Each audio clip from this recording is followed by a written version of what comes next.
Welcome back to Crime Unveiled. Today, we delve into a chilling chapter of American history, the St. Valentine's Day Massacre. It's February 14th, 1929, Chicago. The city, already gripped by Prohibition-era violence, is about to witness an unprecedented act of brutality. The air is thick with tension, a simmering feud between rival gangs led by Al Capone and Bugs Moran reaching a boiling point. We will meticulously piece together the events of that fateful day, examining the key players, their motives, and the devastating consequences that followed. The massacre remains a stark reminder of the dark underbelly of the Roaring Twenties, a period often romanticized, but one also marred by rampant crime and corruption. This case, though decades old, continues to fascinate and horrify, offering a glimpse into a world where violence was currency, and loyalty, a fragile commodity. The setting for this bloody drama was a seemingly innocuous garage at 2122 North Clark Street, a front for Bugs Moran's bootlegging operation. Moran's Northsiders, as they were known, were direct competitors to Capone's Southside gang, vying for control of the lucrative illicit liquor trade. The rivalry had escalated over the years, marked by numerous instances of violence and assassination attempts. The weeks leading up to the massacre were particularly tense, with both sides bracing for an inevitable showdown. What makes this case so compelling, even after all these years, is the meticulous planning that went into the execution of the massacre, and the audacity of the perpetrators, who carried it out in broad daylight, seemingly without fear of reprisal. The audacity of the crime, coupled with its meticulous execution, points towards a carefully orchestrated plan. The morning of February 14th began like any other, but an undercurrent of anticipation hung in the air. Around 10:30 a.m., a Cadillac sedan pulled up outside the Clark Street garage. Inside were four men, two dressed as police officers. Their arrival seemed routine, perhaps a raid, a common occurrence in those days. The seven men inside the garage, including members of Moran's gang and a few associates, likely suspected little. They were unarmed and unprepared for what was about to unfold. The seeming normalcy of the situation, the disguise employed by the assassins, all point to a well-thought-out plan designed to minimize resistance and maximize impact. This wasn't a spur-of-the-moment act. This was a calculated execution. Witnesses later recounted seeing the two uniformed men enter the garage, followed by their accomplices. Moments later, the sharp staccato of gunfire ripped through the quiet morning air. The unsuspecting men inside were lined up against the back wall and systematically gunned down with submachine guns and shotguns. The sheer brutality of the attack shocked even hardened law enforcement officials. The killers made their escape in the Cadillac, leaving behind a scene of unimaginable carnage. 7 bodies lay sprawled on the blood-soaked floor of the garage, a grim testament to the escalating gang violence that plagued the city. The methodical nature of the killings suggests a professional hit, carried out by individuals experienced in violence and trained to eliminate their targets efficiently. The immediate aftermath of the massacre was chaos. News of the killings spread like wildfire, sending shockwaves through the city and across the nation. Police arrived at the scene to find a gruesome tableau. The garage transformed into a slaughterhouse. The victims were identified as members of Moran's gang, but Moran himself was conspicuously absent. He had apparently been delayed that morning and arrived just as the Cadillac pulled away, narrowly escaping death. This detail raises intriguing questions. Was Moran the intended target? Was the massacre a deliberate attempt to eliminate him and his entire crew? The fact that he survived adds another layer of complexity to this already convoluted case. The St. Valentine's Day Massacre became a symbol of the lawlessness of the Prohibition era. The brazenness of the crime, committed in broad daylight, highlighted the power and impunity of organized crime figures like Al Capone. Though Capone was never officially charged with the massacre, suspicion immediately fell upon him and his gang. He had both the motive and the means to carry out such a daring attack. However, building a solid case against him proved challenging. The era was characterized by a code of silence, with witnesses intimidated and reluctant to cooperate with authorities. This wall of silence, combined with the lack of forensic technology at the time, hampered the investigation from the outset. The investigation into the massacre was extensive, with law enforcement agencies working tirelessly to identify the perpetrators. Numerous theories emerged, focusing on Capone's involvement and the possible identities of the gunmen. Some witnesses claimed to have seen the getaway car, while others provided descriptions of the men involved. Despite these leads, the case remained frustratingly elusive. The lack of concrete evidence, the climate of fear surrounding the case, and the intricate web of alliances and rivalries within the underworld made it incredibly difficult for investigators to make any significant breakthroughs. The massacre became a symbol of the challenges faced by law enforcement in combating organized crime during this turbulent period. Despite the extensive investigation and numerous theories, no one was ever convicted of the St. Valentine's Day Massacre. The case remains unsolved to this day, a chilling reminder of the power and reach of organized crime during the Prohibition era. In the following episodes, we will delve deeper into the various theories surrounding the massacre, exploring the evidence, examining witness testimonies, and analyzing the potential motives of those involved. We will also discuss the impact the massacre had on law enforcement and its role in shaping public perception of organized crime. The St. Valentine's Day Massacre is more than just a historical footnote. It's a cautionary tale, a stark illustration of the consequences of unchecked power and the corrosive effects of corruption. Before the roar of Tommy guns shattered the peace of that February morning, the Lincoln Park neighborhood, where the SMC Cartage Company garage stood, was a typical working-class area of Chicago. Imagine rows of brick two-flats, modest homes with small front yards, children playing stickball in the streets during warmer months. The aroma of freshly baked bread from the local bakery would drift through the air, mingling with the scent of exhaust from the occasional passing Model A Ford. Life revolved around the routines of daily work, family dinners, and neighborhood gatherings. The sounds of the city, the distant clang of the streetcar, the rumble of delivery trucks, formed a familiar backdrop to the lives of the residents. There was a sense of community, of knowing your neighbors, a shared experience of navigating life in the era of Prohibition. The North Side Gang, led by Bugs Moran, operated within this environment. While their activities were far from lawful, their presence had become almost normalized within the neighborhood. They were seen, not just as gangsters, but as local figures. Some even considered them Robin Hood-type characters who provided for the community during tough times. This integration into the fabric of the neighborhood made the events of that Valentine's Day all the more shocking. A brutal rupture in the perceived order of things. It is important to understand this context, to grasp the magnitude of the massacre, how it tore at the very heart of the community and left an enduring scar on the city of Chicago.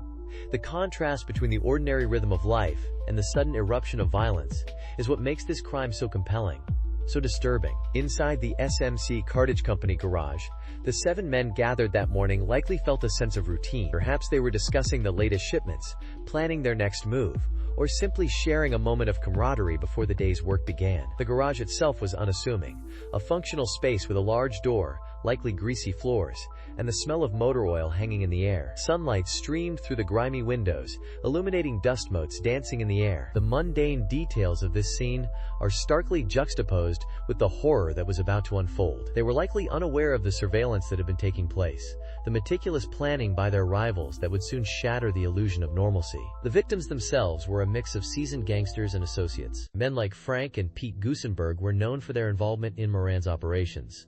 Men who had lived by the sword and perhaps expected to die by it. But others, like Reinhard Schwimmer, the optometrist who had fallen in with the wrong crowd, were arguably less deserving of such a violent end. Each man had a story, a life outside of their association with the Northside Gang, families and friends who would soon be grappling with the news of their brutal deaths. Their presence in the garage that morning was a convergence of circumstance, a fateful gathering that would seal their fate. Imagine the quiet hum of the city outside, the distant sounds of street vendors calling out their wares, the laughter of children on their way to school. Inside the garage, the men would have been focused on their own world. The smell of coffee, perhaps, the murmur of conversation, the rustle of newspapers. The ordinariness of the setting amplifies the brutality of what was to come. The stark contrast between the mundane and the horrific. It paints a picture of a community caught off guard, a neighborhood unprepared for the violence that would forever alter its landscape. The neighborhood surrounding the SMC Cartage Company garage was a network of interconnected lives, each resident contributing to the tapestry of the community. Shopkeepers, housewives, factory workers, their daily routines intertwined, creating a sense of normalcy. This intricate web of relationships would be irrevocably disrupted by the massacre, the shockwaves of violence rippling through the community, leaving behind a legacy of fear and distrust. The sense of security, of knowing your neighbors, would be forever tarnished by the knowledge that such brutality could erupt so suddenly, so close to home. We can piece together fragments of their lives from newspaper articles, police reports, and interviews conducted years later. Glimpses into the lives that were tragically cut short. These men were not just names on a list of victims. They were individuals with histories, with connections to the community. their absence leaving a void in the lives of those who knew them. Their stories, though obscured by the infamy of the massacre, are essential to understanding the human cost of this violent act. The illusion of peace, the rhythm of daily life in the Lincoln Park neighborhood, was about to be shattered. The calm before the storm, a deceptive tranquility that preceded the eruption of violence, the echoes of which reverberate even today. It's a chilling reminder of how quickly the ordinary can transform into the extraordinary, how fragile the veneer of normalcy can be. This context is vital to truly grasping the magnitude of the St. Valentine's Day Massacre. We left off discussing the escalating tensions between Capone and Bugs Moran's North Side gang. It's crucial to paint a picture of the era, the Roaring '20s, a time of prohibition, speakeasies, and an almost romanticized lawlessness. Imagine Chicago, a city pulsing with jazz music, clandestine clubs hidden behind unassuming storefronts.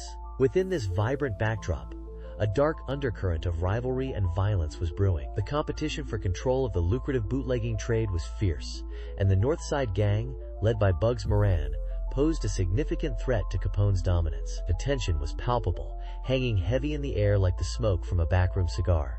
This backdrop sets the stage for the horrific events that would soon unfold. Exactly. And within this seemingly glamorous world, the ordinary routines of life continued. February 14th, 1929, started as just another day. People went about their business, unaware of the meticulously planned operation that was about to shatter the illusion of normalcy. Delivery trucks rumbled through the streets, shopkeepers opened their doors, children walked to school. The aroma of freshly baked bread wafted from local bakeries. It was a seemingly ordinary Thursday morning, yet lurking in the shadows, a group of men dressed as police officers were preparing to execute a plan that would forever etch this date into the annals of criminal history. The contrast between the mundane and the macabre is what makes this case so chilling. Let's delve into the timeline of that fateful day. Around 10:30 a.m., a Cadillac sedan pulled up to the SMC Cartage Company garage on North Clark Street, a known hangout for Moran's gang. Inside the garage, 7 men were waiting, likely anticipating a shipment of hijacked whiskey. They were completely unaware that they were walking into a deadly trap. The false police officers entered the garage, lined the men up against the wall, and systematically opened fire with submachine guns. The sheer brutality and precision of the attack suggested a well-organized and premeditated plan. The immediate aftermath was chaotic. The sound of gunfire shattered the morning calm, drawing the attention of neighbors and passers-by. Initial reports were confused and contradictory. Some witnesses reported seeing men in police uniforms. Others spoke of a large sedan speeding away from the scene. The sheer audacity of the crime, committed in broad daylight, sent shockwaves through the city.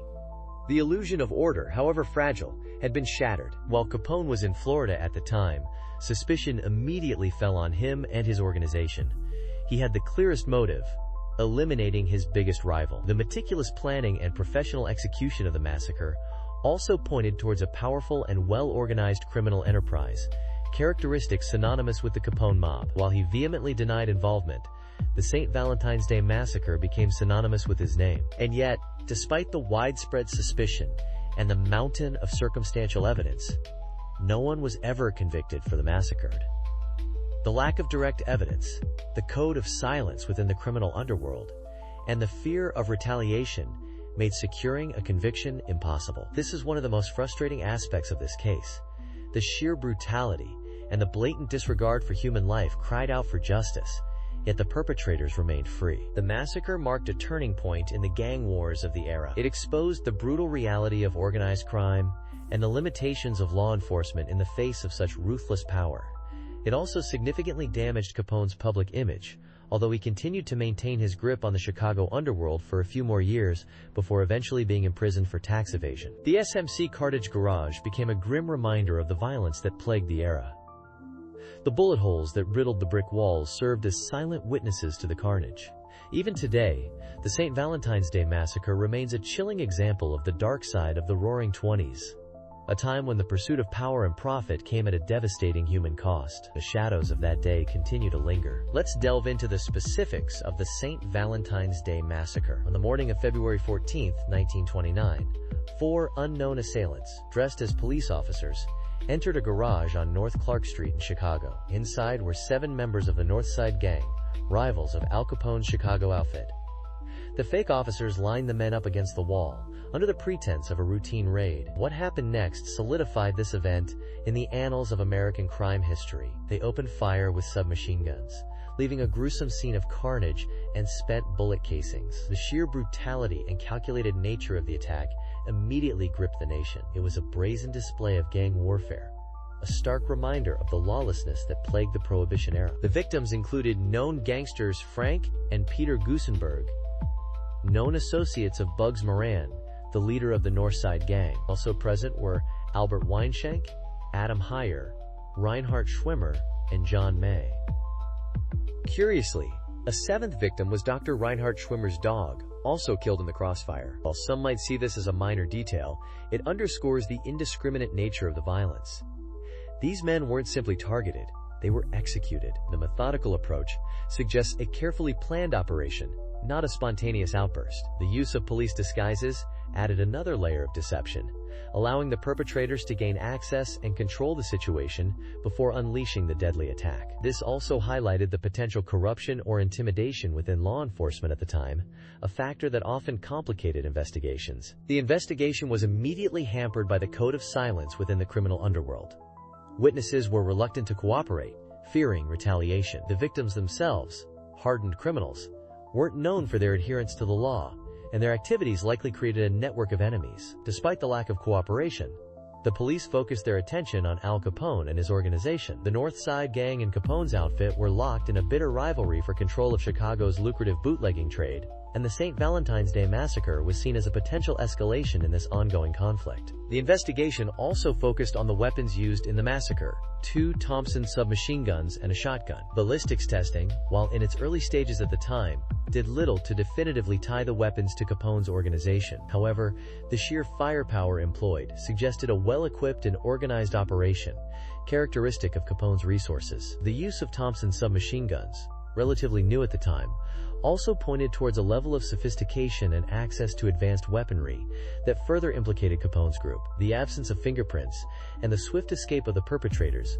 showcased a well-executed plan designed to minimize evidence and ensure a clean getaway. Adding to the complexity of the case was the alibi of Al Capone. He was conveniently in Florida at the time of the massacre, supposedly meeting with law enforcement officials. This presented a challenge for investigators who lacked the resources and technology to swiftly disprove his alibi. While this physical distance provided a degree of plausible deniability, it didn't completely exonerate him from suspicion. The widespread belief was that Capone orchestrated the massacre from afar, using intermediaries to carry out his orders. This absence, however convenient, also highlighted the organizational structure of Capone's empire. His ability to allegedly direct such a complex operation from another state demonstrated the reach and control he wielded. Even though Capone was never officially charged with the St. Valentine's Day Massacre, the event significantly damaged his public image and intensified law enforcement scrutiny on his activities. It showcased the ruthless nature of organized crime and the lengths to which these groups were willing to go to maintain their power. The scale of the massacre set shockwaves throughout the nation. It exposed the dark underbelly of Prohibition and fueled public outcry against the rising tide of gang violence. The massacre became a symbol of the era, a chilling reminder of the consequences of unchecked criminal activity. Despite exhaustive investigations, no one was ever convicted of the crime. The case remains unsolved to this day, shrouded in mystery and speculation. The St. Valentine's Day Massacre serves as a chilling reminder of the brutality of organized crime and a stark illustration of a justice system struggling to keep pace with the escalating violence of the era. The morning of February 14, 1929, dawned cold and gray in Chicago. The discovery of the 7 bodies inside the SMC Cartage Company garage on North Clark Street sent a ripple of fear through the city. It wasn't just the number of victims, but the brutality of the massacre that was truly shocking. Each man had been lined up against the wall and systematically executed with Thompson submachine guns. The sheer audacity of the crime, committed in broad daylight, pointed to a level of organization and ruthlessness that was almost unheard of, even in Chicago's gangland. The initial response was chaotic. Police swarmed the scene, but the perpetrators had vanished, leaving behind little in the way of usable evidence. The investigation was immediately hampered by the code of silence prevalent within the criminal underworld. The victims were all known associates of the North Side Gang, led by Bugs Moran. The primary target was believed to be Moran himself, who was late to the meeting that morning and narrowly escaped death. This immediately pointed suspicion towards Al Capone and his South Side gang, the North Side's main rivals in the lucrative bootlegging business. The St. Valentine's Day Massacre, as it quickly became known, was a significant escalation in the ongoing gang war. It demonstrated a chilling disregard for human life and sent a clear message to anyone who dared to challenge Capone's authority. The public was horrified, and the pressure on law enforcement to find the killers was immense. The massacre became a symbol of the lawlessness and corruption that plagued Chicago during the Prohibition era. The scene inside the garage was described by investigators as a bloodbath. The walls were riddled with bullet holes, and the floor was covered in spent cartridges. The meticulous nature of the killings suggested a professional hit. The killers had even brought their own cleaning supplies, seemingly attempting to wipe away fingerprints and other potential evidence. However, they overlooked a crucial detail. One of the victims was still clinging to life when the police arrived. Although he ultimately succumbed to his injuries, his brief testimony provided some initial clues, though they proved difficult to corroborate. Despite the apparent effort to clean the scene, investigators were able to recover some fingerprints and ballistic evidence. The investigation quickly focused on Capone's inner circle. Several of his known associates were brought in for questioning, including Jack McGurn, believed to be the mastermind behind the massacre, and Machine Gun Joe McGurn. However, due to a lack of concrete evidence and the unwillingness of witnesses to cooperate, no one was ever definitively linked to the crime.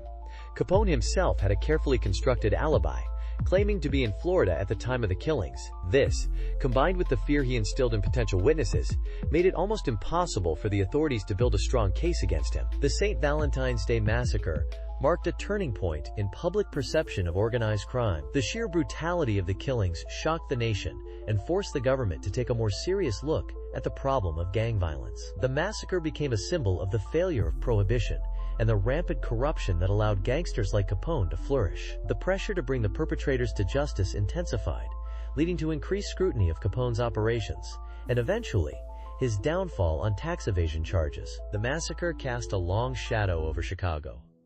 The city's reputation was tarnished, and the sense of fear and insecurity lingered for years. While the massacre itself remained unsolved, it led to increased law enforcement efforts and ultimately contributed to the dismantling of Capone's empire. It served as a stark reminder of the dangers of unchecked organized crime and the devastating consequences of gang violence.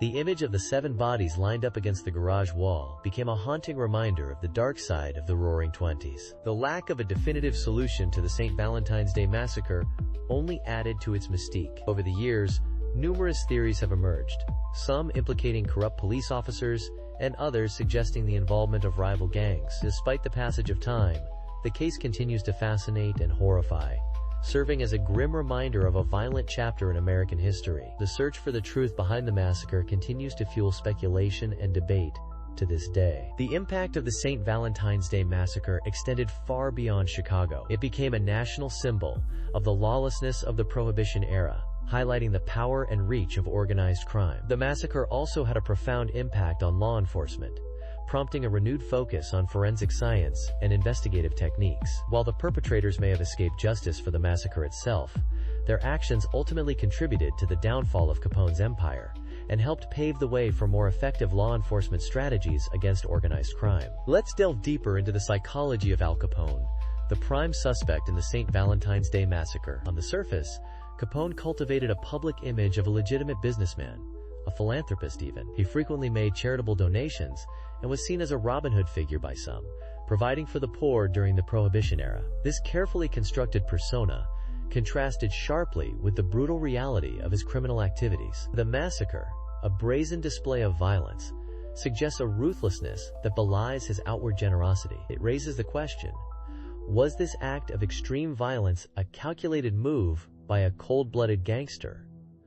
Or was it a sign of something deeper, a crack in the facade he so meticulously maintained? The contradictions in Capone's personality are indeed striking. He enjoyed the limelight, dressing impeccably and courting the press, yet he operated in the shadows, orchestrating illegal activities and resorting to extreme violence to maintain his control over the Chicago underworld. This duality is a key element in understanding his potential motives for the massacre. He craved legitimacy and public approval, yet his actions consistently undermined this desire. The massacre could be interpreted as an attempt to solidify his power and intimidate rivals, a desperate attempt to maintain control in a world where his carefully crafted image was constantly threatened by the brutal nature of his business. Some biographers argue that Capone possessed a narcissistic personality, driven by a need for admiration and a lack of empathy. This could explain the callous disregard for human life evident in the St. Valentine's Day Massacre. He saw his rivals, the Bugs Moran gang, as obstacles to his ambition, threats to his dominance. Their elimination, while shocking in its brutality, could have been seen by Capone as a necessary step to secure his position at the top of the criminal hierarchy. The massacre, in this light, wasn't just a gangland killing, it was a statement, a demonstration of his power and willingness to use extreme violence. It's important to consider the context of the time. The Prohibition era was a period of lawlessness and violence, where rival gangs fought for control of the lucrative bootlegging trade. Capone, despite his outward charm, was a product of this environment.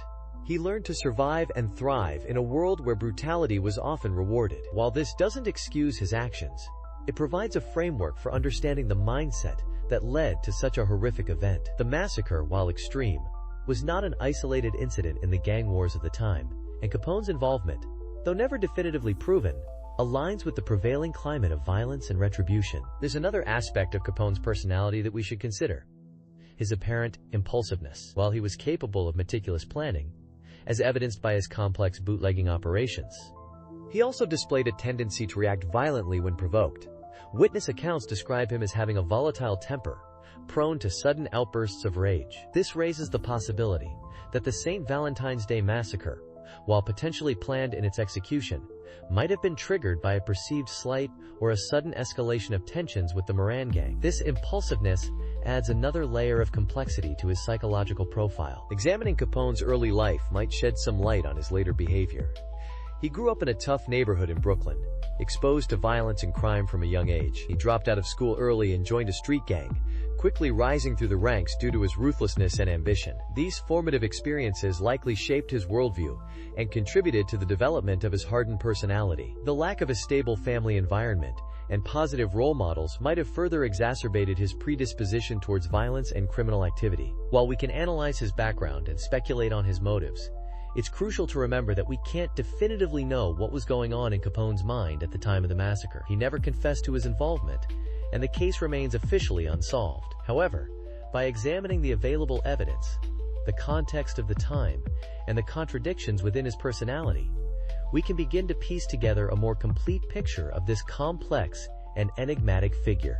It allows us to explore the potential psychological factors that might have contributed to one of the most infamous crimes in American history. Absolutely.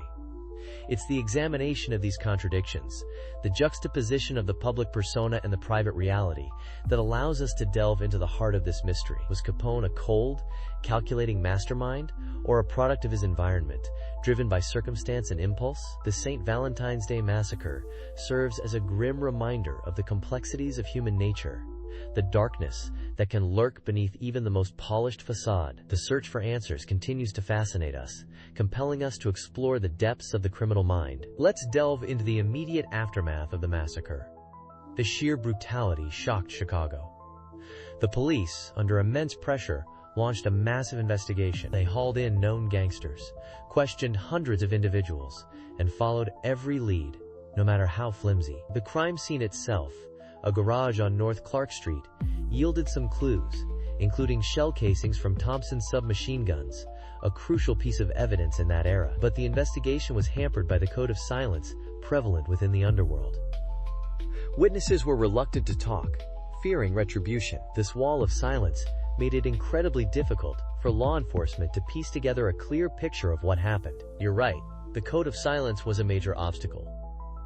One of the initial theories revolved around a bootlegging war, as Prohibition was still in effect. The North Side Gang, led by Bugs Moran, was known to be in direct competition with Al Capone's Chicago outfit.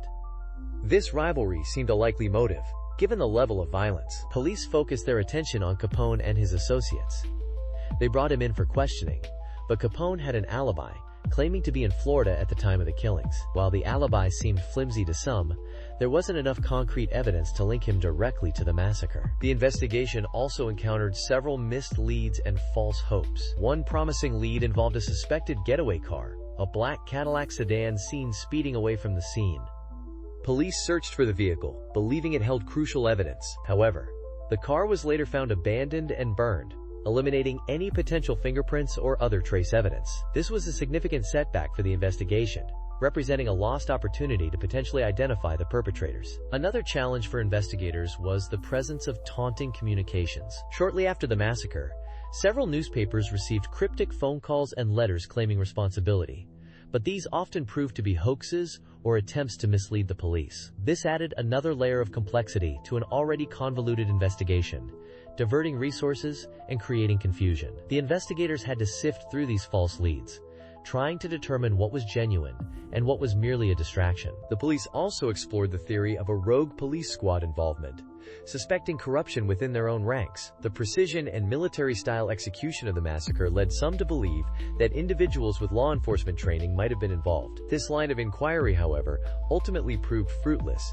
adding to the mounting frustration within the department. The public was clamoring for answers, and the pressure on the investigators was immense. The investigation also faced the issue of unreliable witness testimonies. Some witnesses were afraid to come forward, while others provided conflicting accounts of what they saw or heard. This made it difficult for detectives to construct a coherent narrative of the events leading up to, during, and after the massacre. The lack of reliable witness testimony hindered the investigation significantly. Despite the extensive investigation, no one was ever formally charged with the St. Valentine's Day massacre. The case remains officially unsolved, a chilling reminder of the limitations of law enforcement, even in the face of such a horrific crime. Theories continue to circulate to this day, with Al Capone remaining the prime suspect in the public imagination, although the evidence is largely circumstantial. Yes, the lack of a definitive conclusion has contributed to the massacre's enduring place in true crime history. It's a stark illustration of how a meticulously planned and brutally executed crime can sometimes evade justice, leaving behind a legacy of unanswered questions and speculation. This case continues to fascinate and frustrate researchers and crime enthusiasts alike. The pursuit of justice, even decades later, remains a compelling endeavor. The St. Valentine's Day massacre wasn't just a brutal act of gang violence. It was a deep wound inflicted on the city of Chicago. The sheer audacity of the crime, the brazen disregard for human life in broad daylight, left an enduring scar on the psyche of the community. We've discussed the mechanics of the massacre, the suspects, and the investigations, but it's crucial to delve into the emotional toll it took on the victims' families and the city as a whole. Imagine the families of those 7 men, receiving the news, identifying the bodies riddled with bullets. The grief must have been unimaginable, compounded by the public nature of the killings and the slow, agonizing process of justice, or rather, the lack thereof. The incident shattered the illusion of safety, leaving a lingering unease. Absolutely. The massacre transcended the boundaries of a gangland feud.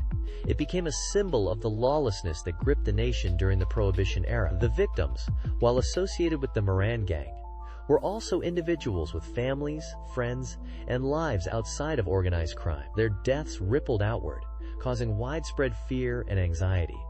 The sense of security in the community was irrevocably damaged. People began to question the ability of law enforcement to protect them, fostering an atmosphere of distrust and paranoia. The brazen nature of the killings, executed in broad daylight by men disguised as police officers, further eroded public trust. This erosion of faith in authority figures, in the very institutions designed to protect and serve, contributed significantly to the long-term trauma. The psychological impact of such an event cannot be overstated. The constant reminder of the massacre, through newspaper articles, rumors, and ongoing investigations, kept the wound fresh for years.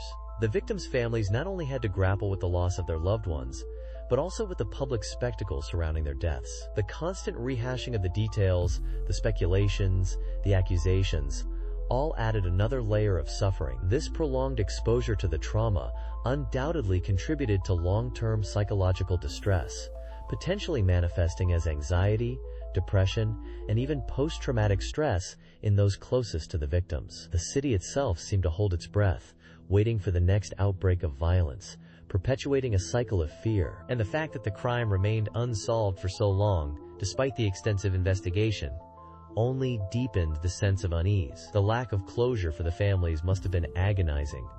The absence of justice allowed the fear to fester, feeding into the narrative of a city overrun by criminals. The image of Chicago became inextricably linked with violence and corruption, a perception that lingered for decades. The unanswered questions, The whispers about who was truly responsible created an environment of suspicion and mistrust, further fragmenting the community. The failure to bring the perpetrators to justice allowed the wounds of the massacre to remain open, preventing the city from truly healing. It's also important to consider the broader societal impact. The St. Valentine's Day Massacre became a cautionary tale, a symbol of the dangers of organized crime and the potential consequences of unchecked power. It highlighted the vulnerabilities of a society grappling with social and economic upheaval. The incident became a chilling reminder of the fragility of life and the pervasiveness of violence. The event forced the nation to confront the darker aspects of the Prohibition era, sparking debates about law enforcement, criminal justice, and the societal factors that contribute to such acts of violence. The massacre's legacy extends beyond Chicago. It became a pivotal moment in American history, shaping public perception of organized crime and influencing the development of law enforcement strategies. The FBI, still a relatively young organization at the time, was deeply involved in the investigation. The massacre highlighted the need for more sophisticated investigative techniques and greater cooperation between law enforcement agencies. The brutality of the crime underscored the limitations of existing law enforcement methods and prompted calls for stricter gun control measures. The event became a catalyst for change, albeit a tragically slow and painful one. The families of the victims, forever marked by the tragedy, continued to seek justice and closure for decades. Their resilience in the face of unimaginable loss is a testament to the strength of the human spirit. While the physical wounds may have healed, the emotional scars remained, passed down through generations. The St. Valentine's Day Massacre serves as a stark reminder of the enduring impact of violence, not just on individuals, but on entire communities, leaving a legacy of fear, distrust, and a profound sense of loss. The massacre also sparked a renewed focus on the underlying causes of gang violence, prompting investigations into the social and economic factors that contribute to organized crime. The incident served as a microcosm of the broader struggles of the era, highlighting the consequences of poverty, inequality, and the breakdown of social order. While the immediate impact was one of fear and outrage, the long-term effects included a deeper examination of the societal conditions that breed violence and a push for reforms aimed at addressing these root causes. As we delve deeper into the mechanics of the massacre, the sheer audacity of the operation becomes chillingly apparent. The meticulous planning, the cold-blooded execution, and the subsequent getaway all point to a level of sophistication that transcended the typical gangland hit. Remember, this was 1929. Forensic science was in its infancy. The perpetrators clearly believed they could operate with impunity, and for a while, they did. The investigation initially seemed hopelessly stalled, hampered by the code of silence prevalent within the criminal underworld. Witness accounts were scarce and often unreliable. The pressure on law enforcement was immense. The public demanded answers, and the media was relentless in its coverage. But the seemingly impenetrable wall of silence began to show cracks. The investigation, led by the Chicago Police Department, faced immense challenges. The sheer brutality of the crime shocked the nation, and the pressure to find the culprits was immense. They began by focusing on the obvious suspects, Capone's rivals, particularly Bugs Moran and his North Side gang. The theory was that the massacre was a culmination of the ongoing bootlegging war. This seemed logical, given the history of violence between the two gangs, but proving it was another matter altogether. The lack of cooperation from witnesses, coupled with the destruction of the getaway car, made it difficult to gather concrete evidence. However, a crucial breakthrough came with the discovery of a specific type of shell casing at the scene. These casings were linked to a Thompson submachine gun, a weapon favored by Capone's gang. This breakthrough regarding the shell casings was significant. Ballistics analysis, although a relatively new field at the time, proved invaluable. The markings on the casings matched those from weapons confiscated in previous raids on Capone's operations. This provided a tangible link, albeit circumstantial, between the massacre and Capone's organization. The investigation now had a direction, a crucial piece of the puzzle that could potentially unravel the entire conspiracy. While this did not directly implicate Capone himself, it certainly cast a long shadow over his operations. The pressure on Capone and his associates intensified. The focus shifted towards identifying the individuals who carried out the massacre. Informants, though initially reluctant, began to offer snippets of information, fearing reprisals, but also recognizing the shifting power dynamics within the underworld. These whispers, combined with meticulous police work, gradually painted a clearer picture of the events leading up to the massacre. Names began to surface. Fred Burke, commonly known as Killer Burke, emerged as a key figure. His reputation for violence preceded him, and his known association with Capone's gang made him a prime suspect. Burke's alleged involvement aligned with the emerging theory of a carefully orchestrated plan to eliminate Moran and his associates. The impersonation of police officers, the methodical execution, the swift getaway, all bore the hallmarks of a professional hit. The net was closing in on Burke.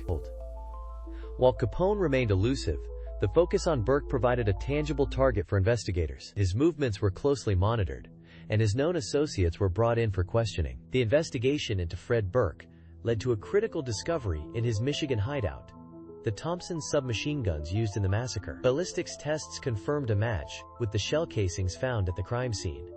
This was irrefutable evidence placing Burke at the scene. While not definitively linking Capone, it strengthened the suspicion of his involvement.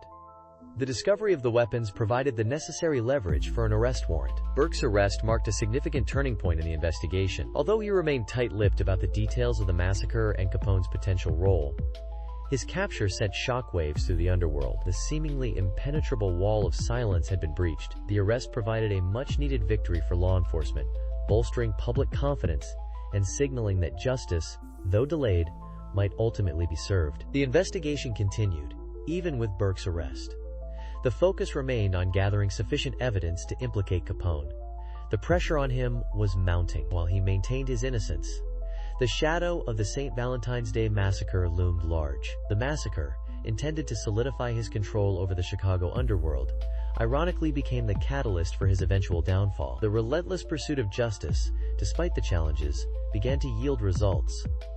The pieces of the puzzle were slowly but surely falling into place. It's chilling, isn't it, to consider how meticulously planned and ruthlessly executed the St. Valentine's Day Massacre was. The level of organization, the disguises, the fake police car, all point to a sophisticated operation designed not just to kill, but to terrorize. And yet, despite the extensive investigation, despite the clear motive tied to the bootlegging wars, the case remains officially unsolved. No one was ever definitively convicted of the murders. That fact alone underscores how easily such brutal acts can be concealed, how perpetrators can slip through the cracks of the justice system, leaving a stain on history and a gnawing sense of unease. The sheer audacity of the massacre, carried out in broad daylight, disguised as law enforcement, sends shivers down the spine.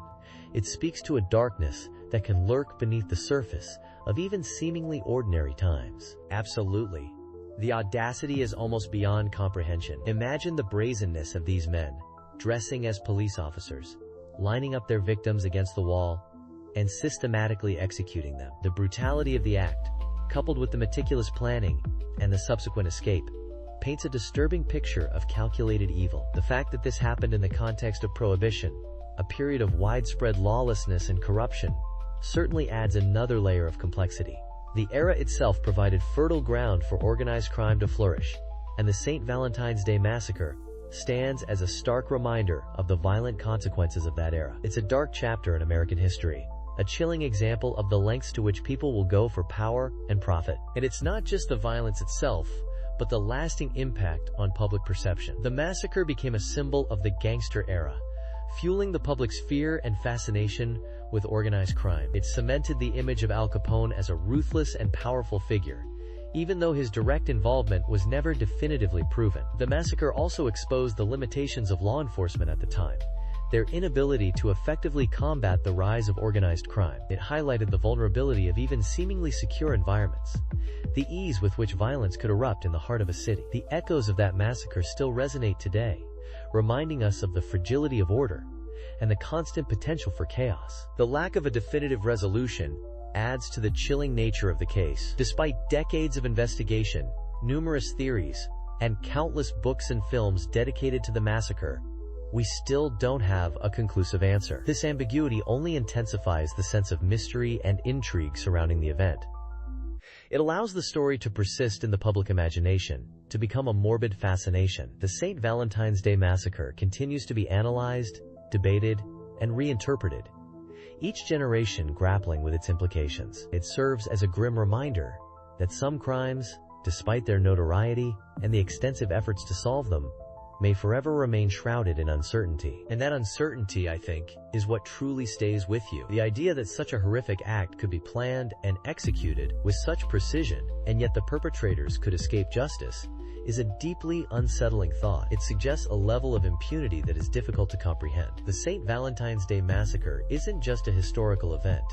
It's a cautionary tale about the potential for evil to thrive, even in plain sight. It underscores the importance of vigilance, of understanding the forces that can lead to such violence, and of working to prevent such tragedies from happening again. The massacre forces us to confront the uncomfortable reality that darkness can lurk just beneath the surface of any society. Precisely.